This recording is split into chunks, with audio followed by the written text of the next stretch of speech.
In this video, you'll learn how to use several resources to compare ETFs. You'll also learn about expense ratios, and I will show you the historical movement of the stock market so that you can make an informed decision. Hello, my name is Valerie. Welcome back to my channel. And if you're new here, I'm glad you found me. So you're ready to choose an ETF. So you can come to Google. You can Google ETFs that track the S&P 500. It'll pull you up some options. And the resource that I wanted to share with you is called Stock Analysis. So we're going to go to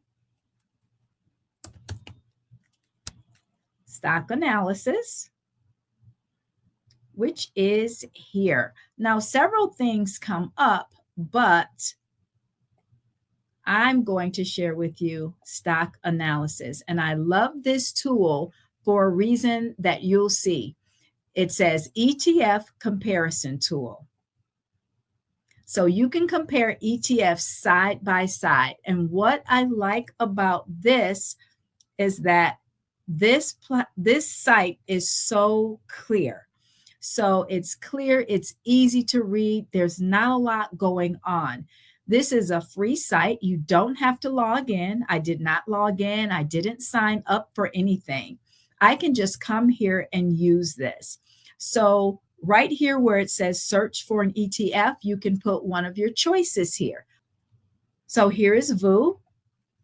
And what I like about it is that number one, you can see that it brought up VU and it's color coordinated. So VU is in blue. Now right here, what you're looking at is the time range. This is 1 month, 6 months, year to date, 1 year, 5 year, 10 years, the max, and all.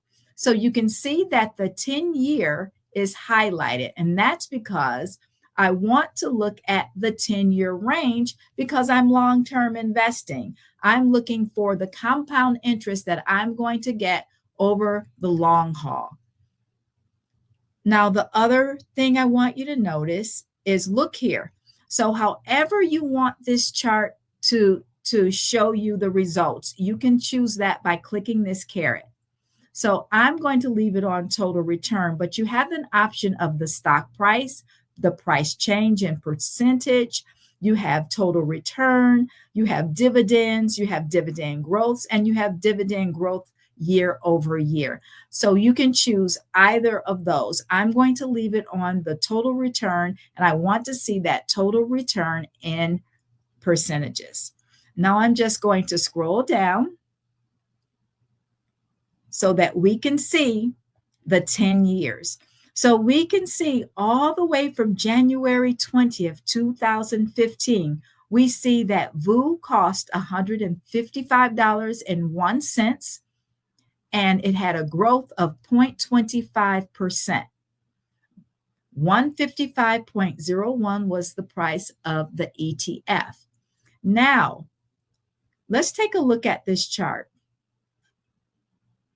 It goes up and just small ebbs and flows. Even though it's continuing to go up, it's still having small ebbs and flows. The flow is up, the ebb is down.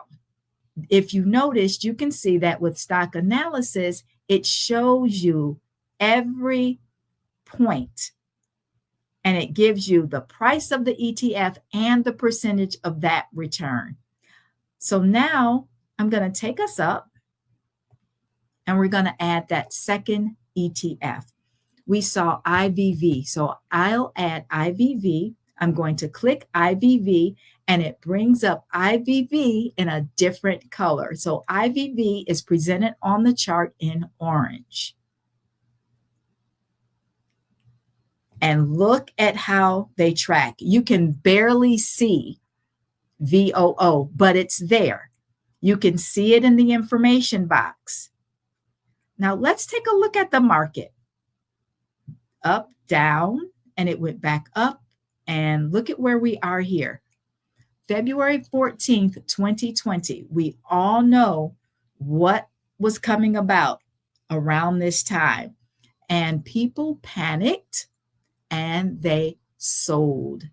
So we can see that February 14th, 2020, VU was $287.09. It had gone up 85.67%. IVV was $313.66. It had gone up 85.32% on by February 14th from January 2015. Now watch as this large world catalyst takes place. I'll get it as far down as I can here. So we'll say right here, March 23rd, 2020, VU had gone down to $189.89. And it lost that percentage. It was down to 22.81%. And IVV also lost or went down $207.82. And then the growth was down to 22.79%. Now, you didn't lose if you didn't sell. If you held on to it, you can see that the market went back up. And eventually, from that 22, went all the way up to 254%.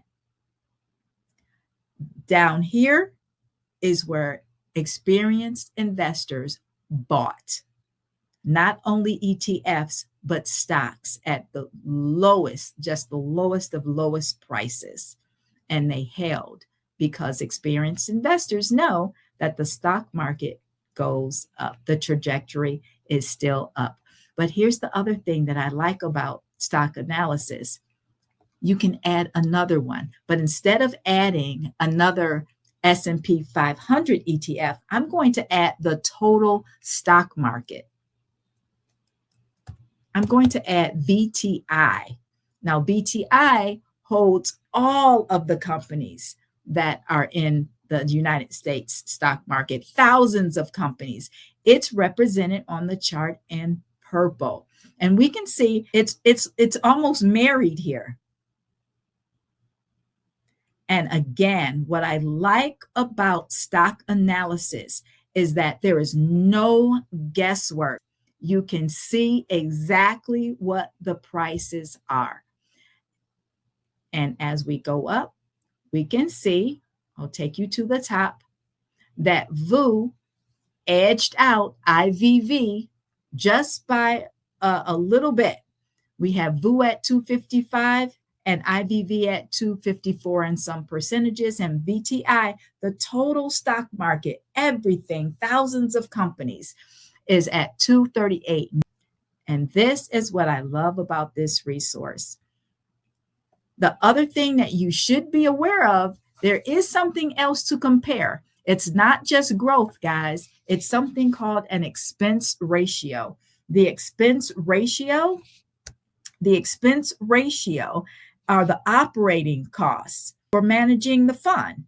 Now, ETFs usually have low expense ratios, and we want to keep it that way. And sometimes there is a fee for commissions. Now, hopefully, none of us are using brokerages that have commission fees. If you do, that's fine. You just want to remember that to factor that in. But for me, the brokerage accounts that I use are commission free. So the only thing that I would be concerned about is growth and the expense ratio. So the expense ratio is something that the fund charges for passively managing this fund. So the site I'm going to is Yahoo Finance. When you come to Yahoo, you want to scroll down where it says search for news and symbols. You want to put in the ticker. Since we use VOO, we're going to use that. So we'll use VU. It'll pull up VU. And then you just want to scroll all the way down beyond the chart. So you can see all of the information right here. And here is where you will see the expense ratio. So the expense ratio for VU is 0.03%. So that means at 0.03% for 10 years, your fee would be $3 for every $1,000 that you have in that ETF. So if you had $10,000, your fee would be $30 for that 10-year period. So I'll show you another one. And we also looked at SPY. So you can see the difference in expense ratios. So not only do we want to compare the growth, the total return of the growth, before you choose an ETF, you also want to look at these expense ratios. Now look at SPY's expense ratio, 0.09%. To me, that's high. But let's go to IVV. And again, some people are brand loyal. A lot of people like Vanguard. IVV is through BlackRock. And here is their expense ratio, 0.03%. So this chart that you're looking at now is the S&P index, the S&P 500 index, showing the 90-year historical chart.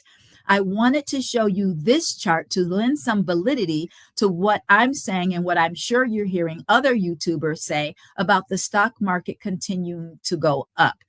And when you look at this chart, you can see overall that even from its very lowest point back in 1932, that of course it recovered and it did continue to go up.